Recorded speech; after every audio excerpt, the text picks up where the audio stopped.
Hey everybody, Dustin Thompson, Delaware chapter director. We've been talking about energy bills and rates and why they're going up and what do data centers have to do with all this and should we be building data centers in Delaware if somebody else is going to build them anyway? Check out all of those videos in our YouTube channel plus videos from last year that breaks down a lot of what we're going to talk about in this video. What is not increasing energy costs? Well, sometimes it feels like not much. Now, we've heard how data centers are directly contributing to rising rates both for gas and electricity, and how it's likely to get worse in the next few years unless dramatic changes are made. But there have been legislators and others claiming that there are other things driving up energy costs. Green New Deal, scam this, scam that. We've done videos on most of these issues already, including the Regional Greenhouse Gas Initiative, also known as RGGI. You can check out that video on our YouTube channel. We've done one on the RPS, or Renewable Portfolio Standards, and why neither of these are the drivers of energy costs last year. Those videos are just as true this year as they were last year, so check them out. To recap, the Renewable Portfolio Standard, RPS, some people are calling it Senate Bill 33 for some reason, that encourages new generation. Has nothing to do with power plants shutting down at all. Not how it works. The non-solar side of the RPS, which RPS is divided into two sides, solar and non-solar. Again, check out our last video. The non-solar side froze years ago. And so bills increasing from that simply is not accurate. It's not possible. You can see on your electric bill, if you look at this year versus last year, the rate for the renewable energy is it's the same rate as it was last year. It hasn't gone up. In fact, you can see in my verse video that shows my electric bill that rate is the same. So some have mentioned House Bill 80, which would freeze the entire RPS for 10 years. Since the non-solar portion of the RPS is already frozen, passing that bill wouldn't have an impact on energy bills, but it would create uncertainty in the in-state energy development market, which is probably not a good idea right now. That bill was tabled with votes from both sides of the aisle last year in committee. Hopefully it's going to remain as such, since it's not going to help anybody and will actually reduce the development of residential solar by freezing the solar side of the RPS as well. And the solar side's doing really well. It's providing in-state power super cheap. It's really good for our grid because it's distributed, it's resourceful, it's resilient. And so freezing that side is going to hurt homeowners. It's going to hurt the solar industry in our state, which employs hundreds of people every year. So not a good idea and not going to save anybody any money.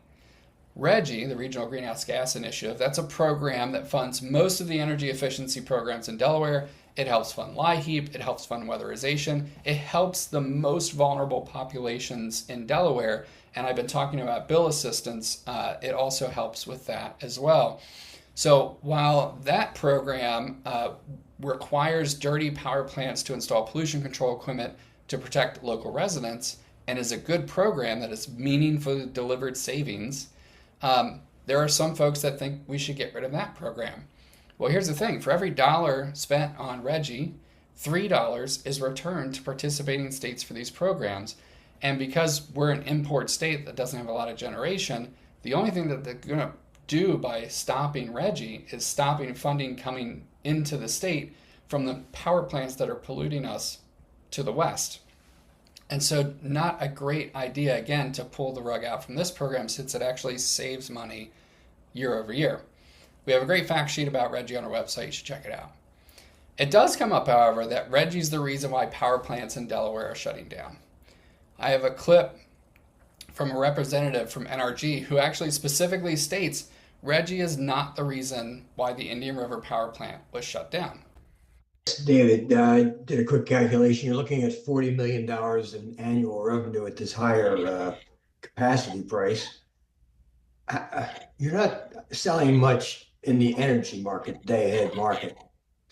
And I suspect some of that has to do with what you have to pay for RGGI permits, allowances. Could you address that if with these higher capacity markets, if you are not paying RGGI fees, would this plant stay open?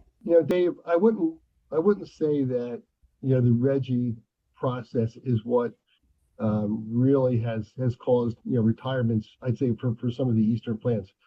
I wouldn't say that, the RGGI process is what really has caused retirements. I'd say for some of the eastern plants.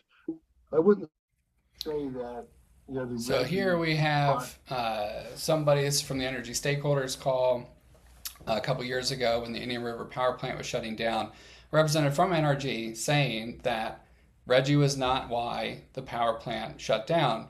It was a more modern coal plant, had a lot of controls on it, safety controls, pollution controls, and coal is simply not economical in the face of gas, which is much more lucrative. So others have said that we should require the plant to reopen. Simply put, the state can't force a private company to reopen a power plant. However, it is a private business and the energy market is extremely hot right now. The state really doesn't need to do anything to get a private business to build new power plants. We'll talk more about that later. The problem is that the site is a toxic brownfield and would take millions or more to clean up and switch over to gas or nuclear with a new owner. The amount of money that the state would have to give to make it economically feasible is very likely cost prohibitive. It's also been said that there are state policies preventing nuclear, specifically SMRs, from coming in and setting up there on that site or somewhere else. It's been said during the nuclear task force, but I'll say it here as well. SMRs are still in the R&D phase. They're not yet commercially viable or available even. We won't know the safety needs or the cost for energy or the fuel or the regulatory needs or how much energy it's going to cost, how much the energy will cost until we get them out of the lab and being built. The first ones are probably going to be very expensive, as most first of its kind things are, but perhaps in the future they'll become viable. The point is that there is no state policy stopping it. The technology just isn't ready yet.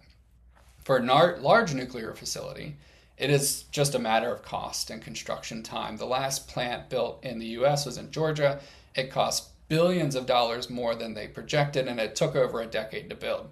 The only reason they were even able to continue building it is because they were able to charge ratepayers for the construction, which wouldn't be possible in Delaware without a change in the law because Delmarva Power can't build and own power plants like the utilities can in Georgia.